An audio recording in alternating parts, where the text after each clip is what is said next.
Reporter big breaking വാർത്തയിലേക്കാണ് നമ്മൾ പോകുന്നത്. Kasaragod MDMA case പ്രതികൾക്ക് ലഹരി ഇടപാടിൽ നൈജീരിയൻ ബന്ധവും. പ്രതി സൈനുൽ ആബിദ് ബംഗളൂരുവിലെത്തി നൈജീരിയൻ സംഘത്തിൽ നിന്ന് MDMA വാങ്ങിയെന്നാണ് കണ്ടെത്തൽ.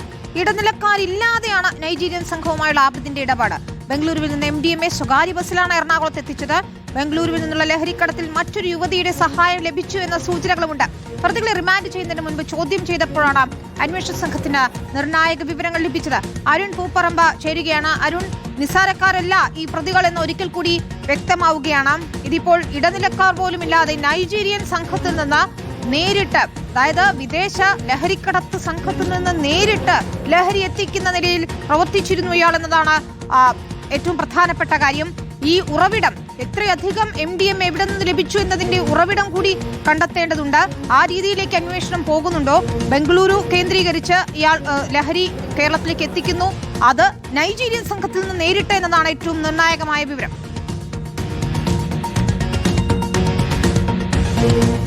വിനീത, തീർച്ചയായും ഈ പ്രതികളുടെ ലഹരി ഇടപാട് സംബന്ധിച്ച ഞെട്ടിപ്പിക്കുന്ന വിവരങ്ങളാണ് ഓരോ ദിവസവും പുറത്തു വരുന്നത്. ഇവർ അത്ര ചെറിയ കക്ഷികളല്ല, വലിയ തോതിൽ ലഹരി ഇടപാട്, ലഹരി കടത്ത് നടത്തിയിരുന്ന സംഘമാണെന്നാണ് ഇപ്പോൾ പുറത്തുവരുന്ന വിവരങ്ങളിൽ നിന്ന് മനസ്സിലാക്കേണ്ടത്. ഇതിൽ സൈനുൽ ആബിദ് എന്ന പ്രതിയെ പോലീസ് അവസാനമാണ് കസ്റ്റഡിയിലെടുത്തത്. കാസർഗോഡ് കാലിക്കടവിൽ നിന്ന് മറ്റു 3 പ്രതികൾ, ഹുസൈൻ ഉൾപ്പെടെയുള്ള മറ്റു 3 പ്രതികളെയാണ് പോലീസ് പിടികൂടിയത്. അവരിൽ നിന്ന് ലഭിച്ച വിവരത്തിന്റെ അടിസ്ഥാനത്തിലാണ് എറണാകുളം പെരുമ്പാവൂരിൽ നിന്ന് സൈനുൽ ആബിദിനെ പോലീസ് പിടികൂടിയത്. അതിനുശേഷം റിമാൻഡ് ചെയ്യുന്നതിന് മുമ്പ് പ്രാഥമികമായിട്ടുള്ള ചോദ്യം ചെയ്യൽ പോലീസ് പൂർത്തിയാക്കിയിരുന്നു. ഈ ചോദ്യം ചെയ്യലിലാണ് ഇയാൾ ലഹരി മരുന്ന് വാങ്ങുന്നത് ബംഗളൂരുവിൽ നിന്നാണ് എന്ന വിവരം ലഭിച്ചത്. ബംഗളൂരുവിലെ മടിവാളയിലുള്ള നൈജീരിയൻ സംഘത്തിൽ നിന്നാണ് ഒടുവിലായി വലിയ തോതിലുള്ള ലഹരി മരുന്ന് ഇയാൾ വാങ്ങിയിട്ടുള്ളത്. കേരളത്തിലേക്ക് ഏറ്റവും കൂടുതൽ ലഹരി മരുന്ന് എത്തുന്നത് ബംഗളൂരുവിൽ നിന്നാണ്. അതിന്റെ ഉറവിടം തേടിപ്പോയാൽ ഒരുപക്ഷെ ഈ നൈജീരിയൻ സംഘങ്ങളിലേക്ക് എത്തിയേക്കാം. പക്ഷേ അത്തരം ലഹരിക്കടത്ത് സംഘങ്ങളിൽ പൊതുവെ പോലീസ് ഉൾപ്പെടെ പറയുന്നത്, പിടികൂടുന്ന കേസുകളിൽ ഈ നൈജീരിയൻ സംഘത്തിന്റെ ഇടയിലും അതോടൊപ്പം തന്നെ ഇത് വാങ്ങുന്ന ആൾക്കാരുടെ ഇടയിലും ഒരു ഇടനിലക്കാരനുണ്ടാകും. അതായത് ആ ഇടനിലക്കാരൻ വഴിയാണ് ലഹരി മരുന്ന് പിന്നീട് കേരളത്തിലേക്ക് എത്തിക്കാറുള്ളത്. അത്തരം കേസുകളാണ് കേരളത്തിൽ പൊതുവെ പിടികൂടാറുള്ളത്. പക്ഷേ സൈനുൽ ആബിദിന്റെ കാര്യത്തിലാണെങ്കിൽ മടിവാളയിലെ നൈജീരിയൻ സംഘത്തിൽ നിന്ന് നേരിട്ട് ഇയാൾ ലഹരി മരുന്ന് MDMA വാങ്ങിയിട്ടുണ്ട്. അത്തരം വാങ്ങുന്ന കേസുകളുടെ ഒരു സ്വഭാവം പോലീസ് പറയുന്നത് അത് വലിയ അളവിലായിരിക്കും. അതായത് കോടിക്കണക്കിന് രൂപയുടെ ലഹരി മരുന്നുകളായിരിക്കും നേരിട്ട് വാങ്ങുക. ഇടനിലക്കാർ വഴി ചെറിയ തോതിൽ വാങ്ങി കേരളത്തിലേക്ക് എത്തിക്കുന്നത് പോലെയല്ല അതെന്ന് പോലീസ് കൃത്യമായി പറയുന്നുണ്ട്. ഈ ബംഗളൂരു മടിവാളയിൽ നിന്ന് ഈ ലഹരി മരുന്ന് ഒരു യുവതിയുടെ സഹായത്തോടു കൂടിയാണ് വാങ്ങുന്നത്. അതിനുശേഷം ഒരു സ്വകാര്യ ബസ്സിൽ ഇത് എറണാകുളത്തേക്ക് എത്തിച്ചിട്ടുണ്ട്. പിന്നീടാണ് വിവിധ ജില്ലകളിലെ ഇടനിലക്കാർ വഴി ഈ മലപ്പുറം, കോഴിക്കോട്, കണ്ണൂർ, കാസർഗോഡ് ഉൾപ്പെടെയുള്ള ജില്ലകളിൽ 7 ജില്ലകളിൽ ഇവർക്ക് ഇടനിലക്കാരുണ്ട് എന്ന വിവരം നേരത്തെ തന്നെ പുറത്തു വന്നിരുന്നു. അങ്ങനെയാണ് ഇവർ വിതരണം ചെയ്തുകൊണ്ടിരുന്നത്. അതായത് ഒരു പ്രൊഫഷണൽ സംഘം, അന്തർ സംസ്ഥാന വിദേശ ബന്ധങ്ങൾ നേരിട്ടുള്ള വലിയൊരു ലഹരിക്കടത്തിലെ സംഘമാണ് ഇത് എന്ന് സൂചിപ്പിക്കുന്ന വിവരമാണ് ഇന്നിപ്പോൾ പുറത്തു വന്നിട്ടുള്ളത്. അതിൽ ഈ സൈനുൽ ആബിദിന്റെ ബന്ധം അത് പ്രത്യേകം തന്നെ അന്വേഷിക്കേണ്ടതാണ് എന്നതാണ് മനസ്സിലാക്കുന്നത്. എന്തായാലും ഇത്ര വ്യാപ്തിയുള്ള ഒരു കേസാണ്. ഇതിൽ മറ്റു ചില ചോദ്യങ്ങൾ കൂടിയുണ്ടല്ലോ. ഒന്ന്, കോടികളുടെ ഇടപാട് നടത്തണം, അതിന് ഈ തുക ഇയാൾക്ക് എവിടെ നിന്ന് കിട്ടി? എത്ര കാലമായി ഈ ലഹരി കച്ചവടം നടത്തുന്നു? നേരിട്ട് ഇത്ര വലിയ അളവിൽ ലഹരി വാങ്ങുന്നയാളാണെങ്കിൽ അപ്പോൾ മറ്റ് ഇത് വിതരണം ചെയ്യാൻ ഒരു വലിയ ശൃംഖല തന്നെ ഇവർക്കുണ്ടാകുമല്ലോ. ഉന്നത ബന്ധങ്ങൾ ഈ രീതിയിൽ ലഹരിക്കടത്തിന് ഉപയോഗിച്ചിട്ടുണ്ടോ? അത്തരം ചോദ്യങ്ങൾക്ക് കൂടി ഉത്തരം ഇനി കണ്ടെത്തേണ്ടതുണ്ട് അല്ലെ അരുൺ പൂപ്പറമ്പ? വിനീത, തീർച്ചയായും അത് തന്നെയാണ് ഞാൻ സൂചിപ്പിച്ചത്. ഈ നൈജീരിയൻ സംഘത്തിൽ നിന്ന് നേരിട്ടിയാൾ, ഒരു ഇടനിലക്കാരനില്ലാതെ നേരിട്ടിയാൾ ലഹരി മരുന്ന് വാങ്ങിയിട്ടുണ്ടെങ്കിൽ അത് വലിയ അളവിലുള്ള ലഹരി മരുന്നായിരിക്കാം. അപ്പോൾ സ്വാഭാവികമായും അത്രത്തോളം ലഹരി മരുന്ന് കേരളത്തിലേക്ക് എത്തിക്കാൻ ഇയാൾക്ക് എവിടുന്ന് പണം കിട്ടുന്നതിന്റെ സാമ്പത്തികമായിട്ടുള്ള സ്രോതസ് എന്താണെന്ന് ഉൾപ്പെടെയുള്ള കാര്യത്തിൽ അന്വേഷണം പോകേണ്ടതാണ്. അതിനപ്പുറത്തേക്ക് ഇത് കേരളത്തിൽ എത്തിച്ചതിന് ശേഷം ഇതൊരു ശൃംഖലയായി പ്രവർത്തിക്കുന്നു. പല ജില്ലകളിൽ ഇടനിലക്കാരുണ്ട്. അങ്ങനെ വലിയൊരു റാക്കറ്റായി ഇത് പ്രവർത്തിക്കുന്നു. അപ്പോൾ ഉറവിടം, അതോടൊപ്പം തന്നെ ഇത് വിൽപ്പന നടത്തുന്ന ഇടനിലക്കാർ, അങ്ങനെ വലിയൊരു സംഘത്തെ തന്നെ പൂട്ടാനുണ്ട്. അപ്പോൾ പോലീസ് സ്വാഭാവികമായും ആ ഗൗരവത്തിൽ ഈ അന്വേഷണം നടത്തേണ്ടതാണ്. അത്ര വ്യാപ്തിയുള്ള ഒരു അന്വേഷണമാണ്. ഇവരുടെ ഉന്നത ബന്ധം, ഇവരുടെ രാഷ്ട്രീയ പശ്ചാത്തലം സംബന്ധിച്ചുള്ള വിവരങ്ങൾ കഴിഞ്ഞ ദിവസങ്ങളെല്ലാം പുറത്തു വന്നിരുന്നു. അപ്പോൾ ഇവർ ഈ ലഹരി കടത്തും ഇടപാടുകളും നടത്തുന്നതിന് ഈ രാഷ്ട്രീയ ബന്ധങ്ങൾ ഉപയോഗിച്ചിട്ടുണ്ടോ, അത് ആ സ്വാധീനങ്ങൾ ഉപയോഗിച്ചിട്ടുണ്ടോ എന്ന കാര്യത്തിൽ ഉൾപ്പെടെ അന്വേഷണം വേണ്ടതുണ്ട്. നിലവിലെ പോലീസിന്റെ അന്വേഷണം അത് കണ്ടെത്താൻ പ്രാപ്തമല്ല എന്ന കാര്യം തീർച്ചയായും നമുക്ക് പറയാൻ സാധിക്കും. നിലവിൽ ചന്ദേര CIയുടെ നേതൃത്വത്തിൽ ഒരു അന്വേഷണം മാത്രമാണ് നടക്കുന്നത്. ഇതുവരെ ഒരു പ്രത്യേക സംഘത്തിന് പോലും ഈ അന്വേഷണം കൈമാറിയിട്ടില്ല. ഒരു ഉന്നത ഉദ്യോഗസ്ഥന് ഇതുവരെ അന്വേഷണം കൈമാറിയിട്ടില്ല. ഈ പ്രതികൾ ഇതുവരെ കസ്റ്റഡിയിൽ വാങ്ങി ചോദ്യം ചെയ്തിട്ട് വരില്ല. അപ്പോൾ സ്വാഭാവികമായും എങ്ങനെ ഇവരുടെ ഉറവിടം, ഈ വലിയ സംഘത്തിന്റെ മറ്റു വിവരങ്ങൾ എങ്ങനെ പോലീസിന് കണ്ടെത്താൻ സാധിക്കുമെന്ന ചോദ്യമുണ്ട്.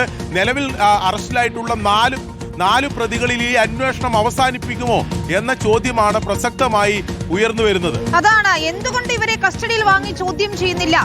നൈജീരിയൻ സംഘത്തിൽ നിന്ന് നേരിട്ട് ലഹരി വാങ്ങുന്ന ആളാണെങ്കിൽ ഇയാളുടെ ബന്ധങ്ങൾ എന്തൊക്കെയാണ്, ഇത്ര വലിയ തുക എങ്ങനെ ലഭിച്ചു, എന്താണ് ഇയാളുടെ ഇടപാടുകൾ, ഇയാളുടെ ശൃംഖലയിൽ ആരൊക്കെയുണ്ട്, അങ്ങനെയുള്ള കാര്യങ്ങൾക്ക് കൂടി ഉത്തരം കണ്ടെത്തേണ്ടതുണ്ട്. അപ്പോൾ എന്തുകൊണ്ടാണ് ഈ അന്വേഷണത്തിൽ മെല്ലെപ്പൊക്ക്, ഉന്നത ഉദ്യോഗസ്ഥർ എന്തുകൊണ്ട് ഈ കേസ് അന്വേഷിക്കുന്നില്ല എന്ന ചോദ്യങ്ങൾ കൂടി ബാക്കിയാവുകയാണ്.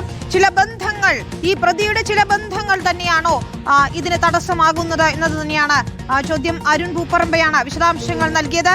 ഏതായാലും MDMA കേസ് പ്രതികളായ യൂത്ത് കോൺഗ്രസ് പ്രവർത്തകരുടെ വിദേശയാത്രകളും അന്വേഷണ പരിധിയിലുണ്ട്. മറ്റൊരു പ്രതിയായ അബ്ദുൾ സലാം ഒരു വർഷത്തിനേറെ നടത്തിയത് നിരവധി വിദേശയാത്രകളാണ്. തായ്ലൻഡ്, മലേഷ്യ, UAE അടക്കമുള്ള രാജ്യങ്ങളിലേക്കുള്ള യാത്ര ലഹരി ഇടപാടുകളുടെ ഭാഗമായിരുന്നു എന്നതാണ് സംശയിക്കുന്നത്. വിദേശത്തൊളിവിലുള്ള കുപ്രസിദ്ധ ഗുണ്ടാ നേതാവ് അനസ് പെരുമ്പാവൂരിന് ലഹരി ഇടപാടുകളിൽ പങ്കുണ്ടെന്ന സൂചനയും വരികയാണ്. മറ്റൊരു പ്രതിയായ സൈനുലാബുദ്ദീന്റെ കേസുകളുടെ വിശദാംശങ്ങളും ഇപ്പോൾ പോലീസ് ശേഖരിച്ചിട്ടുണ്ട്. അർജുൻ മട്ടന്നൂർ ചേരുന്നു. അരുൺ പൂപ്പറമ്പ പറഞ്ഞു നിർത്തിയെടുത്ത് നമുക്ക് തുടങ്ങിയാൽ ഈ പ്രതികളുടെ ബന്ധങ്ങൾ, പ്രത്യേകിച്ച് വിദേശ ബന്ധങ്ങൾ, അത് തന്നെയാണ് അറിയേണ്ടത്. ഈ ലഹരിക്കടത്തിലെ വിദേശ സ്രോതസ് അതുകൂടി കണ്ടെത്തണം. എങ്ങനെയാണ് ഇവർക്ക് ഇത്ര സ്വാധീനം വന്നത് എന്നതുകൂടി അറിയേണ്ടതുണ്ട്. പക്ഷേ ആ രീതിയിലൊക്കെ ഇപ്പോൾ അന്വേഷണം പോകുന്നുണ്ടോ?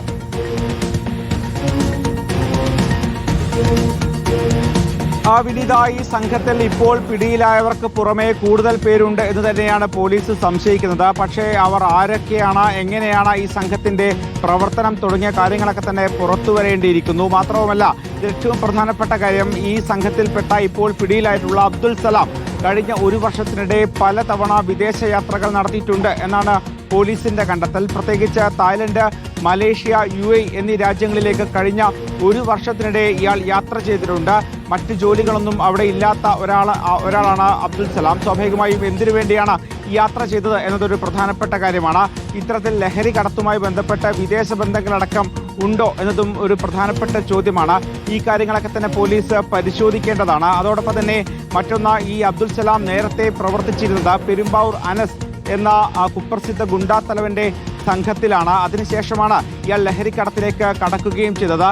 ഈ പെരുമ്പാവൂർ അനസ് ഇപ്പോഴും വിദേശത്താണ്. സ്വാഭാവികമായും ഇത്തരത്തിൽ ഈ പെരുമ്പാവൂർ അനസിനടക്കം ഈ ലഹരിക്കടത്തിൽ പങ്കുണ്ടോ എന്നും പോലീസ് സംശയിക്കുന്നുണ്ട്. മാത്രവുമല്ല, ഇതിലെ മറ്റു പ്രതികൾക്കും ഇത്തരത്തിലുള്ള സമാനമായ സാഹചര്യമുണ്ട് എന്ന് തന്നെയാണ് പറയുകയും ചെയ്തത്. പ്രത്യേകിച്ച് സൈനുൽ ആബിദ് നേരത്തെ മുൻപും പല കേസുകളിൽ പ്രതിയാണ്.